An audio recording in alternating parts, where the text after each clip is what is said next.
آخر کار اس پر افسوس، ہمدردی اور حسرت کا رنگ غالب آ گیا اور قلب کی گہرائیوں میں کم از کم احسان مندی کے احساسات بتمام و کمال عود کر آئے۔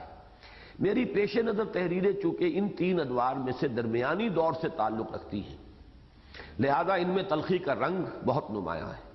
جس کے لیے میں مولانا مرحوم کے تمام محبین و معتقدین سے بھی معذرت خواہ ہوں، اور مجھے یقین ہے کہ اگر سن 79 میں امریکہ میں مولانا سے میری وہ ملاقات ہو جاتی جس کی ایک شدید خواہش لیے ہوئے میں وہاں گیا تھا، تو میں ان سے بھی معافی حاصل کر لیتا۔ یہ سن 79 میں پہلا میرا سفر تھا امریکہ کا، میں جا رہا تھا تو ابھی مجھے امریکہ کا جغرافیہ معلوم نہیں تھا۔ مجھے یہ تو معلوم تھا کہ مولانا مودودی اپنے بیٹے کے ہاں مقیم ہیں بفلو میں، لیکن بفلو کہاں ہے اور جہاں مجھے جانا ہے اس سے اس کا فاصلہ کیا ہے یہ مجھے معلوم نہیں تھا، لیکن دل میں خواہش تھی کہ مولانا سے ملاقات وہاں کی جائے۔ تو وہاں جا کر معلوم ہوا کہ ٹورنٹو میں 14 دن کا مجھے درس دینا تھا، میرا طویل ترین قیام تھا، اور وہاں سے 100 میل کے فاصلے پر صرف بفلو ہے۔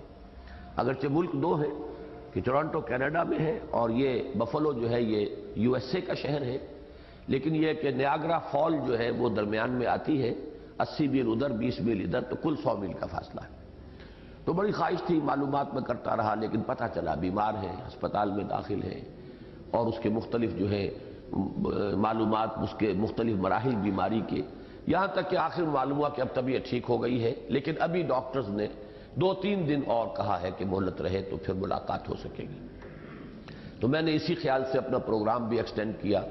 شکاگو گیا، پھر واپس شکاگو سے پروگرام تھا کہ میں یہیں ٹورنٹو آؤں گا، یہیں سے پھر جاؤں گا مولانا سے ملاقات کے لیے،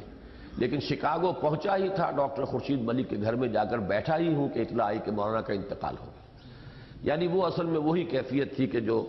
اکثر ہوتا ہے کہ بیماری میں جو ایک دفعہ جو ہے وہ شعلہ بھڑکتا ہے، پہلے صحت اچھی ہو جاتی ہے، گویا کہ جسے اطلاع یہ ملی تھی کہ اب ان کی طبیعت ٹھیک ہے بالکل، تو وہ در حقیقت وہی، تو وہ آخری جو چمک دمک ہوتی ہے کسی چراغ کی وہ تھی۔ بہرحال وہاں میری ملاقات کی مجھے اچھا اس میں یہ آگے بھی آ جائے گا اس میں کہ پھر میں وہاں سے گیا اور مولانا کے جنازے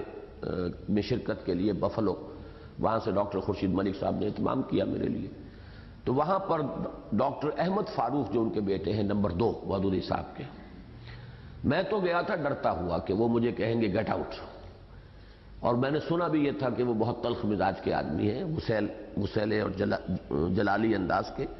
لیکن انہوں نے مجھے بہت ویلکم کیا، بلکہ جماعت کے جو دوسرے لوگ آ رہے تھے وہاں میں نے دیکھا انہیں وہ اس طرح ویلکم نہیں کر رہے تھے۔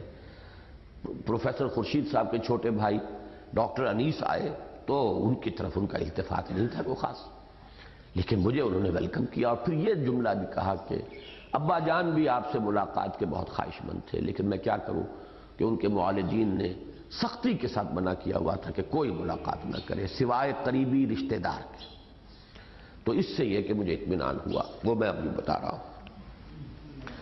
اگر سن 79 میں امریکہ میں مولانا سے میری وہ ملاقات ہو جاتی جس کی ایک شدید خواہش لیے ہوئے میں وہاں گیا تھا، تو میں ان سے بھی معافی حاصل کر لیتا،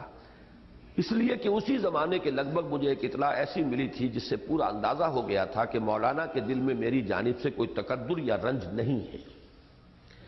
یہ اطلاع جناب عبد الرحیم deputy chief mechanical engineer Karachi port trust نے دی تھی کہ ایک نجی محفل میں جس میں وہ خود موجود تھے، مولانا مرحوم نے میرے بارے میں یہ الفاظ فرمائے تھے کہ اس شخص کے بارے میں مجھے یہ اطمینان ہے کہ وہ جہاں بھی رہے گا دین کا کام کرتا رہے گا۔ یعنی یہ کہ ہمارا ساتھ تو چھوڑ گیا، مجھ سے تو اختلاف ہو گیا، جماعت سے علیحدگی اختیار کر لی، اور یہ ابھی اسی دور کی بات ہے تقریباً، کراچی پورٹ ٹرسٹ کے یہ عبد الرحیم صاحب، مجھے معلوم نہیں کہ وہ کس پوسٹ پر ہیں، کہاں ہیں، بہرحال انہوں نے مجھے یہ اطلاع دی کہ وہ ایک کھانے میں شریک تھے اور وہاں مولانا مودودی تھے اور چند اور حضرات تھے، تو وہاں مولانا نے جیسے گفتگو میں ذکر آ جاتا ہے، تو میرا جب تبصرہ ہوا میرے بارے میں، جب تذکرہ ہوا تو مولانا کا تبصرہ یہ تھا، جس کی تائید مزید مجھے بفلو میں مولانا کی نماز جنازہ میں شرکت کے موقع پر مل گئی، جب مولانا کے خلف الرشید ڈاکٹر احمد فاروق مودودی سے معلوم ہوا کہ میری مولانا سے ملاقات کی خواہش یک طرفہ نہ تھی،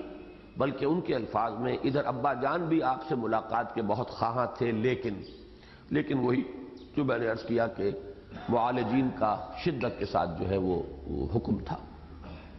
بہرحال یہ میرا اور مولانا مرحوم کا ذاتی معاملہ ہے، اور مجھے یقین ہے کہ میدان حشر میں جب میں ان سے اپنی تلخ نوائی کی معافی چاہوں گا تو وہ مجھے ضرور معاف کر دیں گے۔